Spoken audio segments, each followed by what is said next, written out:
Hi friends, ನಾನು pineapple ಹಾಕಿ ಕೇಸರಿಬಾತ್ ಮಾಡಿದ್ದೆ. ತುಂಬ ಚೆನ್ನಾಗಿತ್ತು. ಯಾವ ರೀತಿ ಮಾಡೋದು ಅಂತ ತೋರಿಸ್ತಾ ಇದ್ದೀನಿ.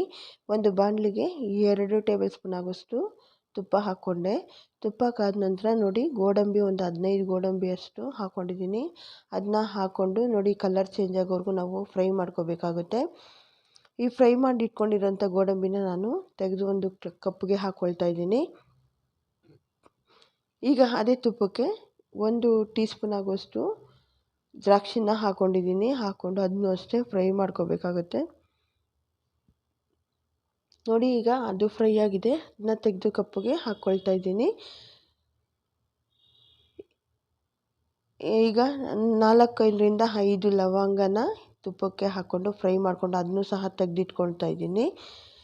ತೆಗೆದಾದ್ಮೇಲೆ ಈಗ ನಾನು 1 ಕಪ್ ಆಗೋಷ್ಟು ಚಿರೋಟಿ ರವೆನ ಹಾಕ್ಕೊಳ್ತಾ ಇದ್ದೀನಿ. ಹಾಕ್ಕೊಂಡು ಚೆನ್ನಾಗಿ ಮಿಕ್ಸ್ ಮಾಡಿಕೊಂಡು ಒಂದು 10 ನಿಮಿಷ ಫ್ರೈ ಮಾಡ್ಕೋಬೇಕಾಗುತ್ತೆ. ನಾವು ರವೆನ ಯಾವ ರೀತಿ ಫ್ರೈ ಮಾಡ್ತೀವೋ ಅದೇ ಥರ ಕೇಸರಿಬಾತು ತುಂಬ ಚೆನ್ನಾಗಿರುತ್ತೆ. ಈಗ ಈ ಕಡೆ ನಾನು ಫ್ರೈ ಮಾಡಿಕೊಂಡು ನೋಡಿ, ಅನಾನಸ್ನ ತಗೊಂಡು ಕಟ್ ಮಾಡ್ಕೊಳ್ತಾ ಇದ್ದೀನಿ. ಇದನ್ನ ನೀಟಾಗಿ ಹೊಟ್ಟೆಲ್ಲ ತೆಗೆದು ಸಣ್ಣದಾಗಿ ಪೀಸ್ಗಳು ಮಾಡ್ಕೋಬೇಕಾಗುತ್ತೆ. ತುಂಬ ರುಚಿಯಾಗಿರುತ್ತೆ ಕೇಸರಿಬಾತಲ್ಲಿ ನಾವು ಅನಾನಸ್ ಹಾಕೋದ್ರಿಂದ. ಈ ಥರ ಎಲ್ಲ ಹೊಟ್ಟೆಲ್ಲ ತೆಗಿಬೇಕು. ಇದರಲ್ಲಿ ತುಂಬ ಸ್ವಲ್ಪ ಡೀಪಾಗೆ ಹೊಟ್ಟೆಲ್ಲ ತೆಗಿಬೇಕಾಗುತ್ತೆ. ನೋಡಿ, ಈ ಥರ ಕಟ್ ಮಾಡಿಕೊಂಡು ಸಣ್ಣದಾಗಿ ಕಟ್ ಮಾಡ್ಕೋಬೇಕು. ನಾನು ಹಣ್ಣಾಗಿರೋಂಥದ್ದು ತಂದಿದ್ದೆ. ಇದನ್ನು ಸಣ್ಣದಾಗಿ ಕಟ್ ಮಾಡಿ ಇಟ್ಕೊಂಡು ಬಿಸಿಯಾಗಿರೋಂಥ ರವೆ ಜೊತೆನೇ ಇದನ್ನು ಹುರ್ಕೋಬೇಕು. ನೋಡಿ, ಈ ಥರ ಪೀಸೆಲ್ಲ ಮಾಡ್ಕೊಂಡಿದ್ದೀನಲ್ಲ, ನೋಡಿ ಈ ಥರ ಉದ್ದುದ್ದಕ್ಕೆ ಸಣ್ಣಕ್ಕೆ ಪೀಸ್ ಮಾಡಿಕೊಂಡೆ. ಇದನ್ನು ನಾವು ಸತ್ಯನಾರಾಯಣ ಪೂಜೆಗೆ ಮಾಡ್ತೀವಲ್ಲ, ಅದೇ ಥರನೇ ಸ್ವಲ್ಪ ಮಾಡ್ತಾ ಇರೋದು ನಾನು. ಟೇಸ್ಟ್ ಮಾತ್ರ ತುಂಬ ಸೂಪರಾಗಿತ್ತು. ನಾವು ಹೋಟ್ಲಲ್ಲಿ ಸಹ ಈ ಥರ ಸಿಕ್ಕಲ್ಲ, ಅಷ್ಟು ಚೆನ್ನಾಗಿತ್ತು. ನೋಡಿ, ನಾನು ಕಟ್ ಮಾಡಿ ಇಟ್ಕೊಂಡಿರೋಂಥ ಪೈನಾಪಲ್ನೆಲ್ಲ ಒಂದು ಕಪ್ಪಿಗೆ ಹಾಕ್ಕೊಂಡಿದ್ದೀನಿ. ಈಗ ನೋಡಿ, ರವೆ ಹುರಿದಿದ್ದೀನಲ್ಲ, ಬಿಸಿ ಇದೆಯಲ್ಲ, ಅದಕ್ಕೆ ಇವಾಗ ನಾನು ಪೈನಾಪಲ್ನ ಹಾಕ್ಕೊಳ್ತಾ ಇದ್ದೀನಿ. ಹಾಕ್ಕೊಂಡು ಒಂದು 2 - 3 ನಿಮಿಷ ಚೆನ್ನಾಗಿ ರವೆ ಜೊತೆ ಮಿಕ್ಸ್ ಆಗಬೇಕಾಗುತ್ತೆ.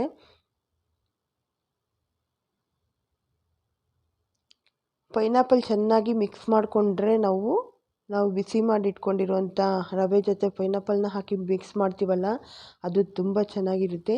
ಈ ವಿಡಿಯೋನ ಸ್ಕಿಪ್ ಮಾಡ್ದಿರ ನೋಡಿ, ನಾನು ಯಾವ ರೀತಿ ಮಾಡ್ತೀನಿ ಅಂತ ಹೇಳ್ಬಿಟ್ಟು ನಿಮಗೆ ತೋರಿಸ್ತಾ ಇದ್ದೀನಿ. ಈಗ ನೋಡಿ, ಚೆನ್ನಾಗಿ ಮಿಕ್ಸ್ ಆದಮೇಲೆ ಇದಕ್ಕೆ ನಾನು ಆರೆಂಜ್ ಕಲರ್ನ ಹಾಕ್ಕೊಳ್ತಾ ಇದ್ದೀನಿ. ನೋಡಿರಿ, ಅದರಲ್ಲಿರೋಂಥ ನೀರಾಂಶ ಎಲ್ಲ ರವೆಗೆ ಇಳಿದಿದೆ. ಈಗ ಒಂದು ಅರ್ಧ ಟೀ ಸ್ಪೂನ್ ಆಗೋಷ್ಟು ಆರೆಂಜ್ ಕಲರ್ನ ಹಾಕ್ಕೊಂಡು ಚೆನ್ನಾಗಿ ಮಿಕ್ಸ್ ಮಾಡ್ಕೊಂಡಿದ್ದೀನಿ. ಈಗ ಸಕ್ಕರೆ, ನಾನು ಯಾವ ಕಪ್ಪಲ್ಲಿ ರವೆ ತಗೊಂಡಿದ್ನೋ ಅದೇ ಕಪ್ಪಲ್ಲೇ ಸಕ್ಕರೆ ಸಹ ತಗೊಂಡಿದ್ದೀನಿ, 3/4 ಕಪ್ ಆಗೋಷ್ಟು. ಇದರಲ್ಲಿ ಅನಾನಸಲ್ಲೂ ಸ್ವೀಟ್ ಅಂಶ ಇರೋದ್ರಿಂದ ನಾನು 3/4 ಕಪ್ ಆಗೋಷ್ಟು ಸಕ್ಕರೆ ಹಾಕ್ಕೊಂಡು ಮಿಕ್ಸ್ ಮಾಡ್ಕೊಡ್ತಾಯಿದ್ದೀನಿ. ಈ ಥರ ಮಾಡಿದ್ರೆ ತುಂಬ ಚೆನ್ನಾಗಿರುತ್ತೆ. ಈ ವಿಡಿಯೋನ ಸಬ್ಸ್ಕ್ರೈಬ್ ಮಾಡಿದಿರ ನೋಡ್ತಾ ಇದ್ದರೆ ಪ್ಲೀಸ್ ಸಬ್ಸ್ಕ್ರೈಬ್ ಮಾಡ್ಕೊಳ್ಳಿ. ಬೆಲ್ ಐಕನ್ನ ಒತ್ತಿ ಹಾಲ್ ಅಂತ ಆಪ್ಷನ್ ಮೇಲೆ ಕ್ಲಿಕ್ ಒತ್ತಿದ್ರೆ ನಾನು ಯಾವುದೇ ಒಂದು ವಿಡಿಯೋ ಹಾಕಿದ್ರೆ ಅದು ಫಸ್ಟ್ ನೋಟಿಫಿಕೇಷನ್ ನಿಮಗೆ ಬರುತ್ತೆ. ನೋಡಿ, ಸಕ್ಕರೆ ಎಲ್ಲ ಬಿಸಿಗೆ ಕರಗಿದೆ. ಮತ್ತು ಅನಾನಸಲ್ಲಿರೋಂಥ ನೀರಾಂಶನೂ ಇಳಿದಿರೋದ್ರಿಂದ ಸಕ್ಕರೆ ಬೇಗನೆ ಬಿಸಿಗೆ ಕರಗಿದೆ. ಈಗ ನೋಡಿ, ಈ ಥರ ಆದಮೇಲೆ ನೋಡಿ, ಕಲರು ಚೇಂಜ್ ಆಯಿತು. ನಾವು ಆರೆಂಜ್ ಕಲರ್ ಹಾಕಿರೋದ್ರಿಂದ ಕಲರು ಚೇಂಜ್ ಆಗಿದೆ. ಸಕ್ಕರೆ ಎಲ್ಲ ಕರಗಾದ್ಮೇಲೆ ನಾವು ನೀರು 2 - 2.5 ಕಪ್ ಆಗುವಷ್ಟು ನಾವು ಕಾಯಿಸಿಟ್ಕೊಂಡಿರೋಂಥ ನೀರನ್ನ ಹಾಕ್ಕೋಬೇಕಾಗುತ್ತೆ ಇದಕ್ಕೆ.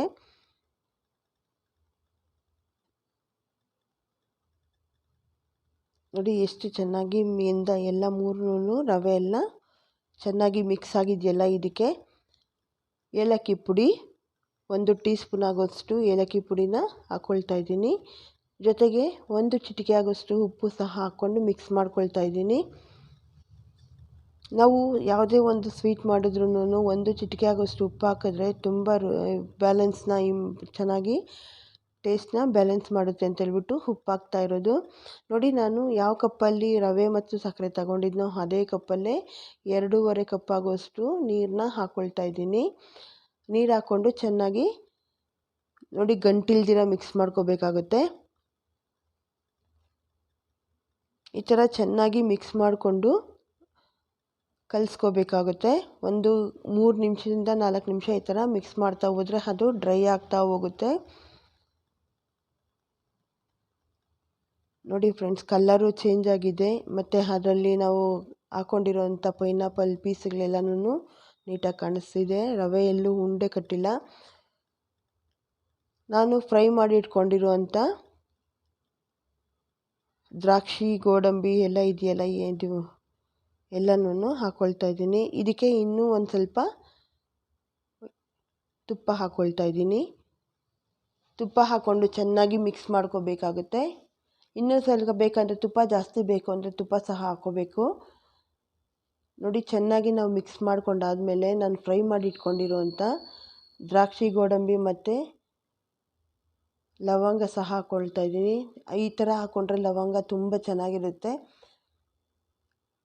ಈಗ ಚೆನ್ನಾಗಿ ಮಿಕ್ಸ್ ಮಾಡಿಕೊಂಡು ಬಿಸಿ ಇರಬೇಕಾದ್ರೆ ತಿಂತಾಯಿದ್ರೆ ತುಂಬ ಚೆನ್ನಾಗಿರುತ್ತೆ ಫ್ರೆಂಡ್ಸ್. ಈ ಥರ ಅನಾನಸ್ ಹಾಕಿರೋಂಥ ಕೇಸರಿಬಾತು.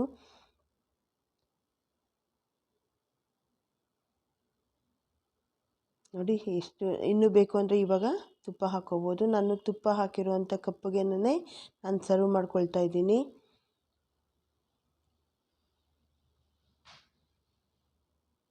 ಎಷ್ಟು ಚೆನ್ನಾಗಿರೋಂಥ ಕೇಸರಿಬಾತ್ ರೆಡಿಯಾಗಿದೆ. ನಾನು ಅದಕ್ಕೆ ಡೆಕೋರೇಟ್ಗೆ ನಾನು ಫ್ರೈ ಮಾಡಿ ಇಟ್ಕೊಂಡಿರೋಂಥ ಗೋಡಂಬಿನ ಹಾಕ್ಕೊಳ್ತಾ ಇದ್ದೀನಿ.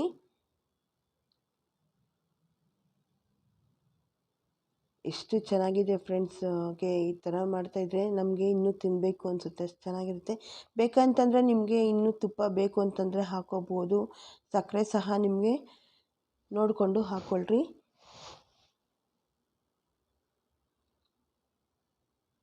ನೋಡಿ, ಎಷ್ಟು ಚೆನ್ನಾಗಿರೋವಂಥ ಕೇಸರಿಬಾತ್ ರೆಡಿಯಾಗಿದೆ. ಟೇಸ್ಟ್ ನೋಡೋಣ. ಈ ವಿಡಿಯೋ ಇಷ್ಟ ಆದಲ್ಲಿ ಲೈಕ್ ಮಾಡಿ, ಶೇರ್ ಮಾಡಿ, ಕಮೆಂಟ್ ಮಾಡಿ ಫ್ರೆಂಡ್ಸ್. ನೀವು ಮನೇಲಿ ಮಾಡಿ ನೋಡಿ, ತುಂಬ ಚೆನ್ನಾಗಿರುತ್ತೆ. ಈ ಥರ ಪೈನಾಪಲ್ ತಂದು ಹಾಗೆ ತಿನ್ನೋಕ್ಕಿಂತ ನಾವು ಕೇಸರಿಬಾತಲ್ಲಿ ಹಾಕ್ಕೊಂಡು ತಿಂದರೆ ನಾವು ಸತ್ಯನಾರಾಯಣ ಪೂಜೆ ಪ್ರಸಾದ ತಿನ್ನಂಗೆ ಇರುತ್ತೆ, ಅಷ್ಟು ಚೆನ್ನಾಗಿರುತ್ತೆ.